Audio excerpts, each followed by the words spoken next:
Olá, essa é a primeira videoaula que eu estou gravando para vocês. Bem, vocês têm um pouquinho de paciência, porque para mim é uma maneira nova de estar organizando as aulas, mas eu espero que assistindo a essa videoaula vocês tenham uma noção do que foi o romantismo na literatura. Bem, para falar sobre o romantismo, eu precisaria retomar a literatura que vocês estudaram no primeiro ano. Como nós não estamos em sala e isso levaria um tempo muito grande, então eu vou falar um pouquinho do romantismo em relação ao arcadismo, que é a escola literária que o antecedeu, né, que vem antes do romantismo.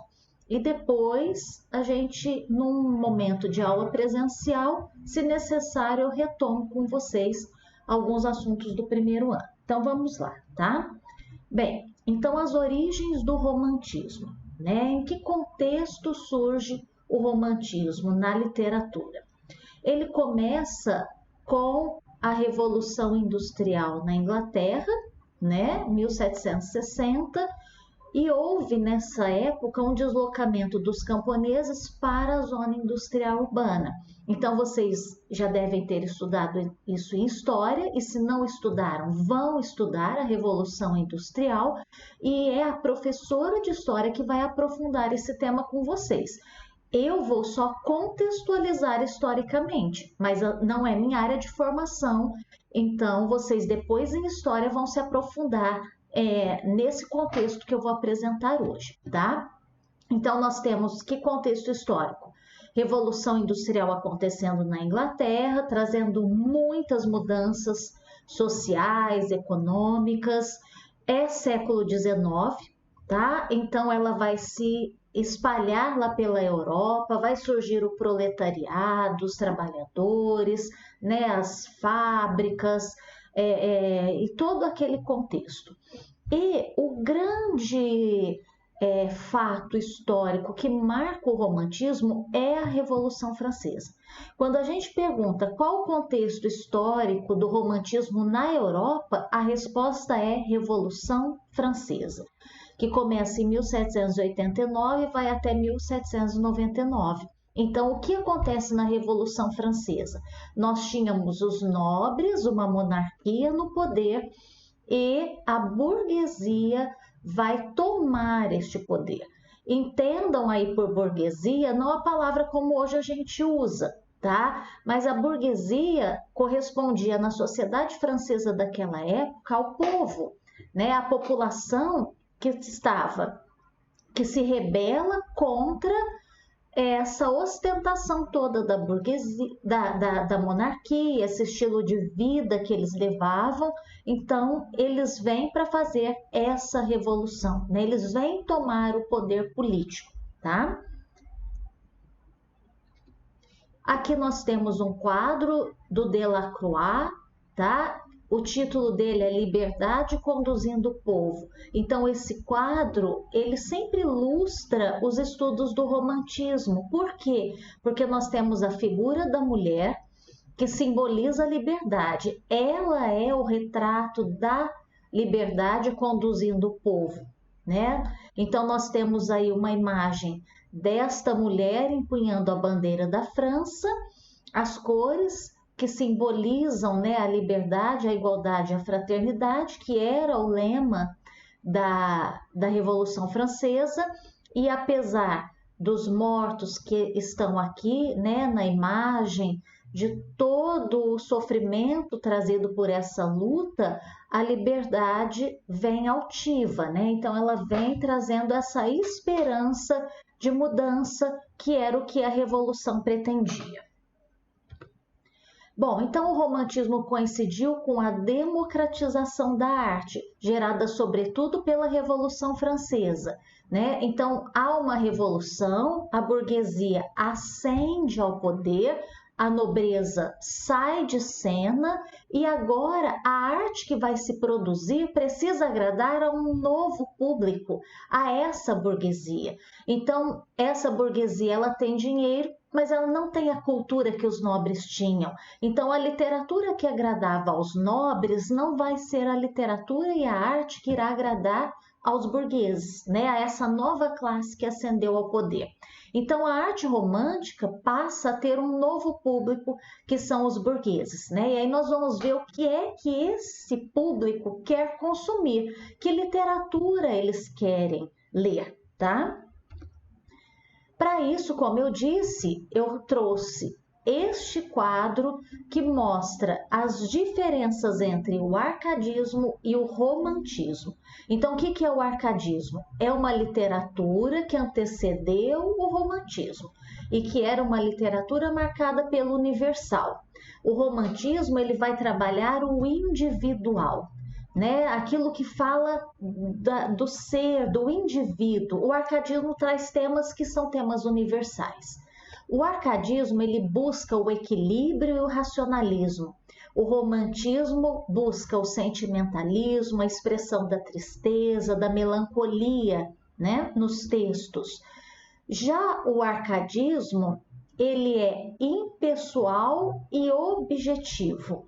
Então, o poema do poeta do arcadismo é um poema em que vocês vão perceber mais esse equilíbrio, a razão.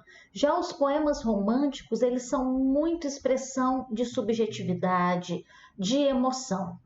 No período do arcadismo, como que eu diria assim, a inspiração para escrever os poemas vinha lá dos clássicos, dos gregos e dos romanos, por isso a limitação da cultura clássica greco-latina. Então, o poema Árcade vai trazer muitas referências a deuses da cultura greco-latina, vai trazer a presença de ninfas, né, que são elementos típicos lá da Grécia e de Roma. Já o romantismo vai valorizar a cultura popular.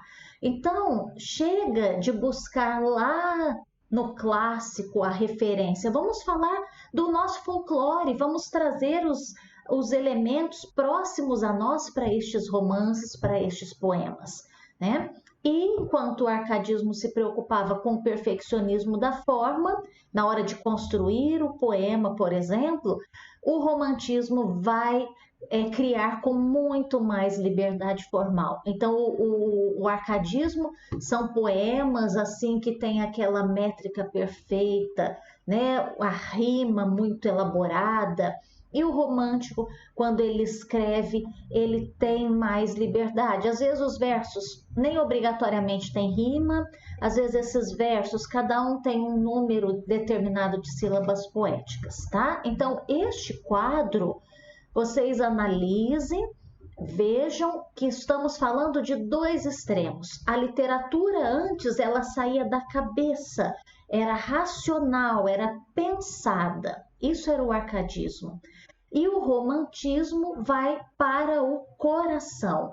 Vamos fazer uma literatura agora que fale de sentimentos, que fale com subjetividade, que seja pessoal, que fale de coisas próximas ao leitor. Bom, então como e quando surge o romantismo? O romantismo vai surgir lá na Alemanha, tá? Quando o Goethe publica um romance chamado Os Sofrimentos do Jovem Werther, em 1774. Esta publicação marca o início do romantismo na literatura universal. Eu não vou falar muito sobre os sofrimentos do jovem Werther, porque depois eu vou sugerir uma lista de algumas obras do romantismo universal e vocês vão escolher uma delas para ler. E os sofrimentos do jovem Werther é uma delas, tá? Então não vou dar spoiler do livro, mas aqui já tem um pequeno, porque ele vai tratar do sentimentalismo romântico e o escapismo pelo suicídio, tá? Mas isso é só algo muito superficial sobre a obra. Tá? Então, quando a gente pensa onde começou o romantismo, 1774, Alemanha, quando Goethe publica Os Sofrimentos do Jovem Werther. E na Inglaterra, tá? Então começa nos primeiros anos do século XIX. A gente vai ter a poesia inglesa, que é a chamada poesia ultrarromântica, e tem um nome que se destaca, e a gente vai falar muito dele enquanto estudarmos o romantismo, que é o Lord Byron. Lord Byron criou um personagem muito famoso que é o Dom Juan. Não sei se alguns de vocês já ouviram falar de Dom Juan, mas Dom Juan foi um personagem que assim se tornou notável na literatura por representar o sedutor. Então, Dom Juan é aquele personagem que a graça para ele estava no jogo da sedução, na conquista amorosa, né? Uma vez que ele conquistava a mulher, perdia a graça, né? Então o eterno sedutor é sempre chamado de Dom Juan. Além disso, nós vamos ter também o romance histórico chamado Ivanhoé, que foi escrito pelo Sir Walter Scott, que é outro escritor inglês também famoso da época do romantismo. Eu não mencionei aqui, mas depois eu vou falar com vocês sobre eles, que são alguns escritores também famosos do romantismo inglês. Vocês talvez já tenham ouvido falar de Jane Austen, que escreveu Orgulho e Preconceito, Razão e Sensibilidade, Emma. Nós vamos falar das irmãs Bronte, uma delas, né, escreveu Morro dos Ventos Uivantes, e vamos falar também da literatura gótica inglesa, que vamos ter aí o famoso Frankenstein, da Mary Shelley, Drácula, do Bram Stoker, que é um escritor irlandês, mas a gente considera ali, né, nessa literatura desenvolvida nessa época. Depois eu vou voltar a falar mais com vocês sobre essas obras, tá? E na França vai se difundir o romantismo para o resto do mundo. Surge na Alemanha, vai para a Inglaterra, mas a França é que difunde o romantismo para o resto do mundo. E aí, quais os autores que se destacam? Nós vamos ter o Musset, que é um poeta francês que se inspirou no Lord Byron, né? O Lord Byron é um poeta do pessimismo, né? Daqueles poemas que falam daquele amor, mas aquele amor que traz muito sofrimento, né? E aí o Musset segue essa linha do Lord Byron. Vamos ter Victor Hugo, que é um escritor famoso também. Se vocês não conhecem Victor Hugo, certamente vocês já ouviram falar do Corcunda de Notre Dame, nem que seja o desenho da Disney. E quem escreveu o Corcunda de Notre Dame foi Victor Hugo. E escreveu Os Miseráveis, né, que é uma obra também muito famosa, já adaptada para o cinema, para o teatro, tá? E vamos ter o Alexandre Dumas, que é o autor dos Três Mosqueteiros, que também é uma obra muito popular. Então, o que a gente percebe mencionando alguns desses livros? Olha quantos eu já mencionei. Falei de Frankenstein, falei de Drácula, Orgulho e Preconceito, o Morro dos Ventos Uivantes. O Alexandre Dumas escreveu também O Conde de Monte Cristo, que também é um romance muito famoso, tá? Então, estes romances, muitos foram adaptados para o cinema, para o teatro, porque eram muito populares. Então, o que o romantismo fez, ao contrário do arcadismo? O romantismo foi uma literatura para o povo, para esse novo público, para essa burguesia que tinha ascendido socialmente, que agora queria consumir arte. Mas que arte? A arte que os nobres consumiam? Não, uma arte popular, tá? Bem, então eu vou encerrar essa introdução sobre o romantismo aqui. Eu quero apenas que vocês tenham uma primeira noção. Vou mandar um resumo também para vocês lerem e alguns exercícios para que vocês percebam na prática, assim, eu vou mandar um texto com características da poesia romântica e um texto com características da poesia do arcadismo, tá? E dúvidas vocês depois podem me encaminhar, tá? Então, um abraço para vocês, espero que a aula tenha contribuído aí um pouquinho, né, para vocês entenderem o que é o romantismo, tá? Obrigada pela atenção, um abraço para todos.